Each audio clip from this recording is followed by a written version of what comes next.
रिया, प्रीति और मनीषा बहुत ही पक्की सहेलियां थी। गांव में अगर कोई दोस्ती की मिसाल देता था तो उनकी दोस्ती की ही देता था। हर कोई इन्हें जानता था। एक दिन मनीषा रिया के घर जाती है। तुम दोनों यहाँ हो? मुझे क्यों नहीं बताया कि तुम दोनों यहाँ एक साथ बैठी हो? मैं भी आ जाती ना। तुझे हमने कल ही बोला था कि आज मेरे घर आना है तुम दोनों को 3 बजे। अब प्रीति तो आ गई, लेकिन तू है पता नहीं क्यों इतनी देर से आई और देर से आकर हमें ही बोल रही है तू। आज ना मेरे फूफा जी आए थे तो उन्होंने जाते समय मुझे 100 रुपए दिए। चलो ना हम कुछ खा के आते हैं। वैसे भी इतने दिन हो गए हैं हम तीनों कहीं बाहर नहीं गए हैं। अरे वो खाने चलते हैं चाट। चंबू चाट वाले का चाट कितना अच्छा लगता है ना। चलो वहीं खाने चलते हैं। चाट तो हम खाते ही रहते हैं ना, आज हम क्यों ना कुछ नया खाएं। हमारे गांव में नया तो कुछ है नहीं। अब नया खाने के लिए गांव से शहर जाएं। शहर जाते जाते ही प्रीति के 100 रुपए खत्म हो जाएंगे। तो खाएंगे क्या, हवा? अरे नहीं, वो गांव के बाहर कुछ नया लगा है ना। वो क्या है, दाल ढोकली शायद। उस दिन जब हम पूजा के लिए सामान लेने गांव से बाहर गए थे ना, तो हमने वहाँ देखा था ना दाल ढोकली। अरे हाँ, वहाँ पर काफी भीड़ भी लगी हुई है और खुशबू से पता चल रहा है कि कितनी अच्छी चीज है। रिया सही कह रही है, हमें वही जाना चाहिए। तीनों गांव के बाहर वाली सड़क पर दाल ढोकली खाने जाती हैं। तीनों को काफी ज्यादा अच्छी लगती है वो। तुम दोनों सही कह रही थी।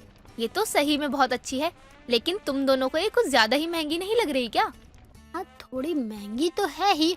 हम 100 रुपए में 3 अलग अलग प्लेट चाट ले लेते हैं और सोडा भी पी लेते हैं, लेकिन ये तो एक प्लेट ही आई, वो भी 100 रुपए की। महंगा तो है ही ये। यहाँ आसपास ऐसा कुछ है नहीं, इसलिए इतना ज्यादा महंगा बिक रहा है। पर इसका स्वाद तो बहुत अच्छा है, इसलिए कोई बुरा मानने वाली बात नहीं है। अगर पैसे लगे हैं तो कोई नहीं, तुम इतना क्यों सोच रही हो, खाओ ना। सही कह रही है प्रीति। अब इतना अच्छा है दाल ढोकली कि महंगा होने के बाद भी बुरा नहीं लग रहा, वरना तो हम लोग पैसे होने के बाद भी इतना महंगा नहीं खाते। तीनों को दाल ढोकली काफी पसंद आती है, लेकिन महंगी थी, इसीलिए तीनों पैसे जमा करते और फिर खाते थे। एक दिन रिया की माँ उसे कुछ पैसे देती है। ये देखकर रिया बहुत ज्यादा खुश हो जाती है। मुझे दाल ढोकली खाने का वैसे ही बहुत मन हो रहा था और माँ ने तो मुझे पैसे भी दे दिए, लेकिन अगर मैं उन दोनों के साथ दाल ढोकली खाने चली जाऊंगी तो मुझे खाने को तो बहुत कम मिलेगी और बार बार माँ इतने पैसे भी नहीं देती है। क्या करूँ मैं? काम करती हूँ, चली ही जाती हूँ, अकेले खा लूंगी, बोल दूंगी माँ ने खिलाई। रिया अब अकेले ही दाल ढोकली खाने के लिए निकल जाती है। एक दिन प्रीति दाल ढोकली खाने जाती है। भैया एक चटपटी सी दाल ढोकली बना दो। क्या बात है, पहले तो आप अपनी 2 सहेलियों के साथ आती थी। हाँ भैया, मैं अपनी दोस्तों के साथ आई थी पहली बार। अब पता नहीं क्या हो गया, आप तीनों सहेलियां अलग अलग आती हैं। क्या वो दोनों आपकी दुकान पे दाल ढोकला खाने आती हैं? और नहीं तो क्या, आपको नहीं पता क्या? एक हफ्ते में 4 बार तो आती ही थी। लेकिन जब आप तीनों एक साथ आती थी तो आप काफी खुश लगती थी। अब तीनों अकेले आती हो तो अच्छी नहीं लगती। प्रीति गुस्से में जाती है और उन दोनों से कहती है, क्या हुआ प्रीति, तुमने हमें अचानक से यहाँ क्यों बुलाया? तुम दोनों मुझे बिना बताए उस दुकान पे दाल ढोकला खाने जाते हो। क्या? ये तुम्हें किसने बताया? बताया किसी ने भी हो, लेकिन तुम दोनों तो मेरी दोस्त हो ना, और दाल ढोकला खाने अकेले अकेले जाती हो। तुम्हें शर्म नहीं आती कि तुम मुझे बिना बताए अकेले दाल ढोकला खाने चली जाती हो? प्रीति, वैसे ये बात तो सही की, मैं जाती थी कई बार अकेले दाल ढोकली खाने, लेकिन ये बात तुम्हें किसने बताई? ये बात तो मैंने खुद ही मनीषा को नहीं बताई, तो तुम्हें कहाँ से पता चल गई? अरे हाँ, ये तो मैंने सोचा ही नहीं। हम दोनों का इसे कैसे पता चला कि हम दाल ढोकली खाने जाते थे? इसका मतलब तो यही हुआ ना कि तुम भी हमारे बिना दाल ढोकली खाने जाती थी।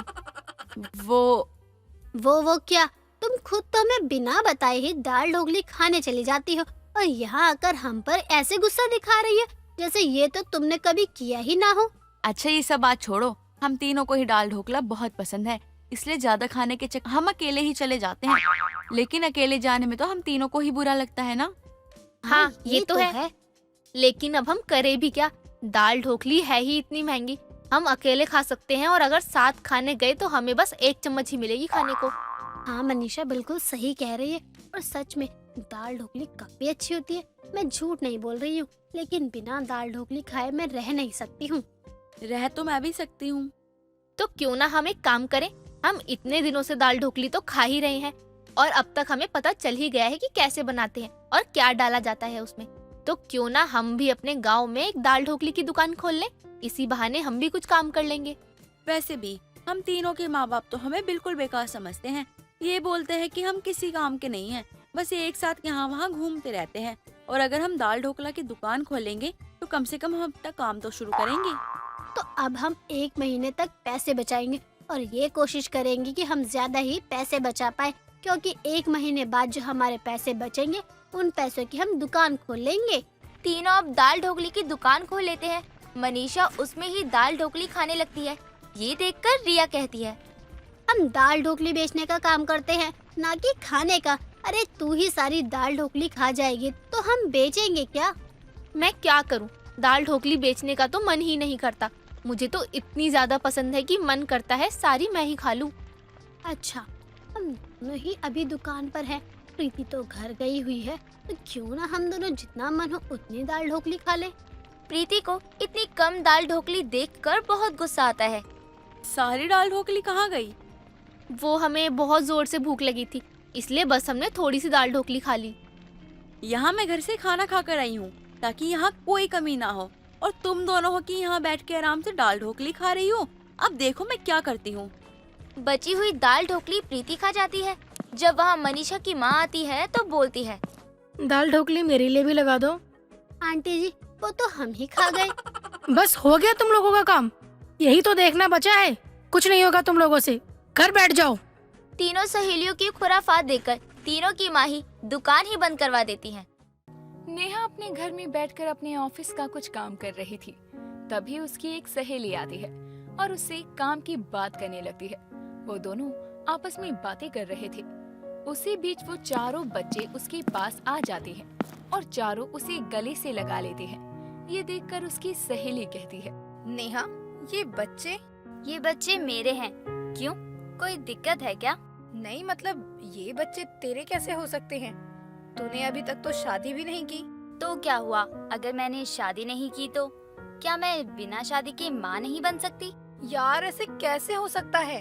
हो सकता है। मैं नहीं मान सकती। बिना शादी के 4 बच्चे कैसे हो सकते हैं? मतलब तुझे काफी समय से जानती हूँ मैं। अगर ऐसा कभी कुछ होता तो तू मुझे जरूर बताती। पर ये बच्चे मेरे ही हैं। हो ही नहीं सकता है। क्यों? जब आजकल के लोग पानी में आग लगा सकते हैं, लोग अकेले कुछ भी कर सकते हैं, तो मैं बिना शादी के माँ क्यों नहीं बन सकती? देख नेहा, मैं जानती हूँ कि तू मेरे साथ मजाक कर रही है। अब सच सच बता। बच्चों, तुम अंदर जाओ, मैं यहाँ काम की बात कर रही हूँ। उसकी बात सुनकर वो सभी बच्चे अंदर चले जाते हैं। जिसके बाद हाँ, तो अब तू बता, तेरे मन में क्या सवाल आ रहा है? अब मैं एक ही बात बार बार नहीं दोहराऊंगी। अच्छा ठीक है, आज से कुछ समय पहले की बात है। नेहा अकेली अपने घर में रहा करती थी। नेहा की ना तो माँ थी और ना ही पिता। आज से 10 साल पहले जब नेहा छोटी थी, तभी उसके माता पिता की मौत हो गई थी। उसके बाद उसका पालन पोषण उसके चाचा चाची ने किया, पर शायद कुदरत ने उसकी किस्मत में कुछ और ही लिखा था और समय के साथ नेहा के चाचा चाची का भी स्वर्गवास हो जाता है। पर आज तक नेहा को कभी किसी चीज की कोई कमी नहीं थी, क्योंकि नेहा खुद के पापा का बिजनेस संभाला करती थी। ऐसे ही एक दिन नेहा अपने ऑफिस से घर आ रही थी। तभी उसकी नजर एक बच्चे पर पड़ती है, जहां वो देखती है कि वो बच्चा कुछ लोगों से भीख मांग रहा है। भैया, कुछ पैसे दे दो, मुझे और मेरे भाई बहन को बहुत भूख लग रही है। अरे भाई जाना, क्यों दिमाग खराब कर रहा है? भैया प्लीज दे दो ना। वो बच्चा अब उस आदमी के पैरों को पकड़ लेता है और एक बार फिर उससे बोलता है, भैया मैं आपको जाने नहीं दूंगा, प्लीज दे दो ना। छोड़ मेरा पैर, छोड़। नहीं भैया नहीं, आप जब तक मुझे खाने को या कुछ पैसे नहीं देंगे तब तक मैं आपको कहीं भी जाने नहीं दूंगा। उस लड़के के कपड़े फटे हुए थे, साथ ही उसके कपड़ों पर धूल मिट्टी भी काफी थी और इतना गंदा होने के बाद भी वो लड़का उस आदमी के पैरों में था। बस यही सोचकर वो आदमी उसको अब एक लात मारता है और उसको खुद से दूर करते हुए उससे कहता है, चल निकल यहाँ से, ना जाने कहाँ से आ जाते हैं। एक तो इतना गंदा हो रहा है, ऊपर से मुझे छू रहा है, पहले खुद को साफ कर किया। उस आदमी की लात उस लड़के को काफी तेज लगती है, पर फिर भी बेचारा अपना पेट पकड़कर उठता है और जैसे ही उसके पास कुछ बोलने के लिए जाता है, तभी वो आदमी उसको गुस्से में कहता है, अगर दोबारा यहाँ पर आए ना तो सच कह रहा हूँ अच्छा नहीं होगा तेरे लिए। इतना बोलकर वो आदमी वहाँ से चला जाता है। तो वहीं वो लड़का अपना पेट पकड़ कर रोने लगता है। जहाँ वो लड़का रो रहा था तो वहीं दूर से नेहा अपनी कार में बैठकर ये सब कुछ देख रही थी। उस बच्चे की ऐसी हालत उससे देखी नहीं जाती और वो बिना सोचे समझे उस बच्चे के पास जाती है और उससे बोलती है, बेटा क्या हुआ, तुम इस तरह रो क्यों रहे हो? कुछ नहीं दीदी, मैं बस यूं ही। भूख लग रही है? नहीं दीदी, मुझे भूख नहीं लग रही। मैं अपनी बहनों के पास जा रहा हूँ, उन्होंने कुछ तो बनाया ही होगा मेरे लिए। चलो मैं तुम्हें तुम्हारे घर छोड़ दूँ। अगर मैं इन दीदी के साथ गया तो कहीं ऐसा ना हो कि ये दीदी भी मुझे मारे। नहीं नहीं, मैं नहीं जाऊंगा। दीदी, मैं आपके साथ कहीं नहीं जाऊंगा, मैं अकेले ही जा सकता हूँ। वो ये सब बोल ही रहा था कि तभी उसके पेट का दर्द तेज हो जाता है, जिसके बाद वो अपने पेट को पकड़कर करहाने लगता है। मेरा पेट। क्या हुआ तुम्हारे पेट में? चलो मैं तुम्हें डॉक्टर के पास ले जाती हूँ। नेहा बिना कोई देरी किए उसको अपने साथ लेकर डॉक्टर के पास जाती है और उसका चेकअप करवाती है, जहाँ उसे डॉक्टर बताते हैं, नेहा जी, ये बच्चा काफी टाइम से भूखा है। साथ ही भूखा रहने की वजह से एक तो इसको कमजोरी हो रही है, दूसरा इस बच्चे के पेट में किसी ने काफी तेज चीज मारी है, इसीलिए इस बच्चे को पेट में ज्यादा दर्द है। खैर, मैं अभी इसको कुछ दवाई लिख देता हूँ, आप इस बच्चे को समय पर दवाइयाँ देते रहना। डॉक्टर अब उसको दवाई दे देते हैं और कुछ देर बाद नेहा उसको वहाँ से ले जाती है। तुम्हारा नाम क्या है और तुम्हें किसने मारा था? दीदी, मेरा नाम राघव है और मुझे किसी ने नहीं मारा है। झूठ मत बोलो। तुम्हें पता है जब उस आदमी ने तुम्हें लात मारी थी तब मैं अपनी कार में बैठकर यही देख रही थी कि आखिर क्यों उसने तुम्हें लात मारी। दीदी, मैं अपनी बहनों के लिए भीख मांग रहा था क्योंकि मेरे माँ बाप इस दुनिया में नहीं है और मेरी तीनों बहनें अभी ज्यादा बड़ी नहीं है, बस इसीलिए मैं उनका पेट भरने के लिए। ये बहुत गलत बात है राघव। हाँ ठीक है, तुमने अपनी बहनों के लिए इतना सोचा और तुम दूसरों की लातें भी खा रहे हो, पर जरा सोचो अगर तुम्हारी बहनों को ये सब पता चल गया तो उन्हें कैसा लगेगा। और वैसे भी अभी ये उम्र तुम्हारी पढ़ाई करने की है तो तुम। मेरे पास कोई दूसरा रास्ता भी नहीं है दीदी, मैं अकेला हूँ जो अपनी बहनों का ख्याल रखता हूँ। अगर मैंने ये सब करके अपनी बहनों का पेट नहीं पाला तो वो भी मेरी तरह भूखी रह जाएंगी। कहाँ है तुम्हारा घर? चलो मैं भी चलती हूँ तुम्हारे साथ तुम्हारे घर। नेहा राघव को उसका घर दिखाने को कहती है, जिसके बाद राघव नेहा को अपने साथ लेकर वहाँ जाता है जहाँ वो अपनी 3 बहनों के साथ रहा करता था। उस जगह को देखकर नेहा की आंखें फटी की फटी रह जाती है, क्योंकि राघव के पास तो घर था ही नहीं और न ही सर छुपाने के लिए छत। ये देखकर नेहा हैरान होते हुए राघव से कहती है, राघव तुम यहाँ रहते हो इतनी धूल मिट्टी में? हाँ दीदी, वो क्या है ना, हम गरीब हैं इसलिए हमारे पास घर नहीं है, पर हम लोग यहाँ अपना गुजारा कर लेते हैं। वैसे ये मेरी पहली बहन काव्या, दूसरी बहन मधु और ये मेरी सबसे छोटी बहन सौम्या। राघव अब से तुम सब यहाँ नहीं रहोगे, अपना सामान बांधो और चलो मेरे साथ। पर दीदी कहाँ, हम यहाँ से कहीं नहीं जा सकते हैं, क्योंकि अगर हम यहाँ से कहीं भी गए तो कोई भी यहाँ आ सकता है, और अगर कोई भी यहाँ रहने आ गया तो हमें अपनी जगह से हाथ धोना पड़ेगा। नहीं, तुम सब अब दोबारा यहाँ रहने नहीं आओगे। ये आप क्या कह रही है दीदी? हम यहाँ दोबारा नहीं आएंगे तो हम कहाँ रहेंगे? मेरे साथ मेरे घर में रहोगे। अब क्या था, नेहा अब उन बच्चों को अपने साथ ले जाती है। दूसरे शब्दों में कहें तो वो उन्हें गोद ले लेती है। समय गुजरता है, समय के साथ अब सब कुछ ठीक होने लगता है। नेहा उन चारों बच्चों को एक अच्छा भविष्य देने के लिए उनका स्कूल में एडमिशन करवाती है, जिसके बाद अब उसके सभी बच्चे स्कूल में भी जाने लगते हैं। ये कारण है इन बच्चों को अपनाने का। अच्छा, तो इस तरह से तू बिन शादी के 4 बच्चों की माँ बनी। खैर, ये बता कि तूने इन बच्चों को लीगल तरीके से अडॉप्ट किया है ना? नहीं यार, मैं करने ही वाली थी। चल अच्छी बात है, तो कानूनी तरीके से इनको अडॉप्ट कर ले। अच्छा मैं चलती हूँ, तू अपना और इनका ख्याल रखना। इतना बोलकर नेहा की दोस्त वहाँ से चली जाती है। तो वहीं अब नेहा भी कानूनी तरीके से उन बच्चों को अडॉप्ट करती है और उनके साथ खुशी खुशी रहने लगती है। नीलम एक गांव की लड़की थी जिसे टॉफी खाना काफी पसंद था। एक दिन उसकी माँ चंपा नीलम से कहती है, अरे ये क्या खाती रहती है, पूरा दिन बच्चों की तरह चॉकलेट ही खाती रहती है। अरे माँ, ये चॉकलेट नहीं है, ये टॉफी है, टॉफी। अरे ये टॉफी हो या चॉकलेट, तुझे और कुछ नहीं मिलता क्या खाने के लिए? जब देखो तब पूरा दिन बस यही सब खाती रहती है। कभी कुछ काम भी कर लिया कर खाने के अलावा। माँ, आप तो बस मेरे खाने के पीछे ही लगी रहती हो और कोई काम नहीं है क्या आपको?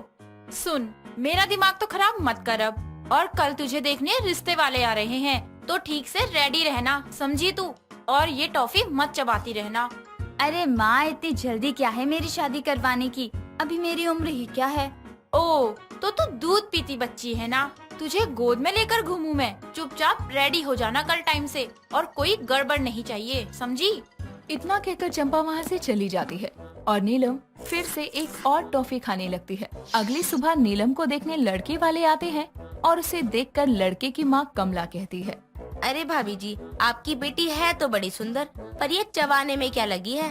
अरे कुछ नहीं बहन जी, वो इसके दांत में दर्द है ना, तो लौंग चबा रही है, ठीक हो जाता है ना उससे। हाँ ये तो ठीक है, मुझे लगा कहीं मेरी होने वाली बहू गुटखाबाज तो नहीं है। कमला का मजाक सुनकर सभी हंसने लगते हैं और कुछ देर बातें करके दोनों परिवार नीलम और शिव का रिश्ता पक्का कर देते हैं। और यूं ही समय बीतता है, दोनों की शादी भी हो जाती है। शादी के अगले दिन नीलम की मुंह दिखाई थी और उसका देवर राज अब अपनी भाभी की मुंह दिखाई के लिए आता है और कहता है, अरे वाह, मेरी भाभी तो सच में बहुत सुंदर है। लेकिन भाभी मुझे माफ करना, मेरे पास तो कुछ भी नहीं है आपको देने के लिए, सिवाय मेरे 5 स्टार के। क्या कहा देवर जी? 5 स्टार? ये क्या होता है? अरे भाभी, एक चॉकलेट है जिसे हिंदी में 5 सितारे कहते हैं और इंग्लिश में 5 स्टार। ये एक बहुत ही अच्छी चॉकलेट है। इसे खाने के बाद ना आप बाकी की सारी चॉकलेटें भूल जाओगी। अच्छा, सुनने में तो अच्छा लग रहा है। मैं इसे एक बार जरूर खाना चाहूंगी। हाँ हाँ, क्यों नहीं, ये लीजिए, खाकर बताओ कैसी लगी आपको ये चॉकलेट।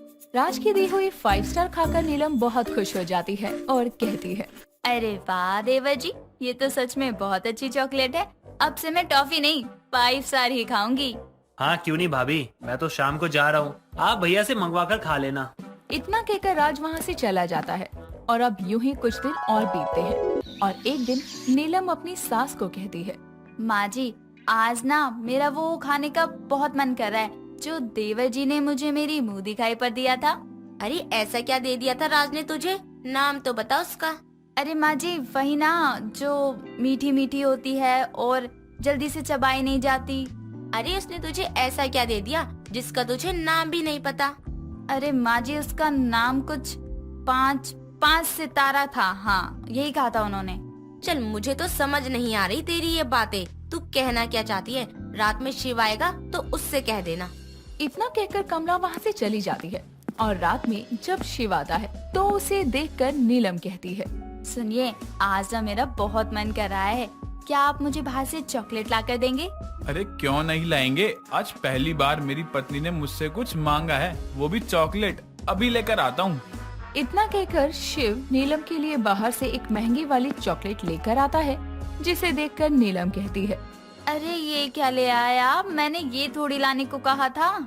ये चॉकलेट है, दुकान वाले से बोल कर लाया हूँ कि आज पहली बार मेरी बीवी ने मुझसे कुछ मांगा है, तो एक बहुत मस्त और महंगी वाली चॉकलेट देना। लेकिन मैंने ये चॉकलेट नहीं मंगवाई थी, मुझे तो वो दूसरी वाली चाहिए। मुझे नहीं खानी ये। क्या कहा? ये नहीं खानी है? तो कौन सी चॉकलेट खानी है? अब क्या मैं तुम्हारे लिए हीरे से बनी चॉकलेट लाऊं क्या? अरे मुझे हीरे वाली नहीं, सितारों वाली चॉकलेट चाहिए। यानी वो खानी है, वो 5 स्टार। हाँ, जो देवर जी मेरे लिए लाए थे। हे भगवान, वो कहते हैं ना, भिखारी को अगर हाथ में सोने का कटोरा भी दे दो तो उसमें भी वो भीख ही मांगेगा। वही हाल है तुम्हारा। जब महंगी वाली दे रहा हूँ तो तुम्हें 5 वाली 5 स्टार खानी है। ये बताओ, आप ला रहे हो या नहीं, या फिर मैं खुद ही जाकर ले आऊँ और सभी मुझे देखकर बोले कि नई नवेली दुल्हन एक चॉकलेट लेने के लिए बाहर घूम रही है। अच्छा ठीक है ना, जाता हूँ, बस अभी लेकर आता हूँ तुम्हारे लिए, वो भी 5 वाली 5 स्टार। इतना कहकर शिव अब नीलम के लिए दूसरी चॉकलेट यानी कि 5 स्टार लेकर आता है और फिर नीलम 5 स्टार को मजे से खाती है। एक दिन नीलम घर में बैठकर टीवी देख रही थी और तभी टीवी पर एक एड आ रही थी, जिसे देखकर नीलम कहती है, अरे ये क्या, इस लड़के ने बस 5 स्टार खाई और उसने बिना कुछ किए ही उस औरत को बचा लिया। ऐसा भी होता है क्या 5 स्टार खाने से? अरे वाह, ये तो चमत्कार है। कुछ दिन यूं ही बीत जाते हैं। एक दिन कमला अपनी बहू को लेकर बाजार जाने लगती है। क्या बहू, तू भी क्या ये चॉकलेट ही खाती रहती है? चल आज मेरे साथ बाजार का कुछ सामान लाना है बाहर से। ठीक है माँ जी, चलती हूँ, लेकिन एक शर्त पर। आप वहाँ से मुझे 2 5 स्टार चॉकलेट दिलाओगी। हे भगवान, किस जन्म का बदला ले रहा है तू मुझसे, जो ये 5 स्टार खाने वाली बहू मेरे पल्ले पड़ गई। अरे माँ जी, भगवान से क्या बात कर रही हो? मुझसे करो ना डील, हम दोनों में हो रही है ना बात। ठीक है बहू, चल तो ले मेरे साथ बाजार, दिला दूंगी तुझे 5 स्टार। इतना कहकर दोनों अब बाजार के लिए निकल जाते हैं। बाजार जाकर नीलम एक 5 स्टार खाती है और उसे वो एड याद आती है जो उसने टीवी पर देखा था। तभी सामने से एक कार आ रही थी जो कि बहुत तेज रफ्तार में उसकी सास कमला की ओर बढ़ रही थी। और ये देख रही नीलम कहती है, ये कार तो माँ जी की तरफ आ रही है। एक काम करती हूँ, मैं भी 5 स्टार चॉकलेट खाती हूँ, और जैसे ऐड में सब ठीक हो जाता है ना, वैसे ये कार भी रुक जाएगी और माँ जी मुझे शाबाशी देंगी। इतना कहकर नीलम कमला की ओर आ रही कार से कमला को बचाने के बजाय चॉकलेट खाती है और सामने से आ रही तेज रफ्तार कार कमला को टक्कर मार देती है और कमला वहीं बेहोश हो जाती है। और जब उसे होश आता है तो वो खुद को हॉस्पिटल में पाती है और उसे यूं बेहोश देखकर नीलम कहती है, ये क्या माँ जी, मैंने तो सोचा था कि मेरे 5 स्टार खाने से आपको कुछ नहीं होगा, लेकिन ये तो उल्टा ही हो गया। यानी वो टीवी वाला लड़का झूठा था। अरे पगली, जो तुमने टीवी पर देखा था वो सब एक नाटक था। जब किसी को अपना कोई सामान बेचना होता है ना, तो वो किसी एड के जरिए उस सामान को बेचते हैं। अच्छा, यानी वो सब झूठ था। भगवान, ये मुझसे कितनी बड़ी गलती हो गई। एक चॉकलेट की वजह से मैंने अपनी माँ जैसी सास को चोट पहुँचा दी। माँ जी, मुझे माफ करना। अरे बहू, कोई बात नहीं, अब तो तुझे तेरी गलती पता ही चल गई ना, आगे से ध्यान रखना। माँ जी, आज के बाद मैं कभी चॉकलेट नहीं खाऊंगी। अब मेरी अक्ल ठिकाने आ गई है। मैं एक चॉकलेट के चक्कर में किसी के बारे में सोच ही नहीं रही थी, बस खाती जा रही थी। माफ कर दो माँ जी। अरे मैं ये नहीं कह रही कि तू चॉकलेट मत खा, बस हद से ज्यादा मत खा, ठीक है ना? ठीक है माँ जी, आज के बाद से बस कभी कभी ही चॉकलेट खाया करूँगी। उस दिन के बाद से कभी भी नीलम जल्दी से 5 स्टार या कोई सी भी चॉकलेट नहीं खाती और नीलम की बदलती ये आदत देखकर शिव और कमला भी खुश थे कि उनकी 5 स्टार खाने वाली बहू में अब सुधार आ गया है। दोस्तों, अगर आपको ये कहानी पसंद आई तो इसे लाइक करें, शेयर करें और कमेंट करके बताएं कि कहानी में आपको सबसे अच्छा क्या लगा।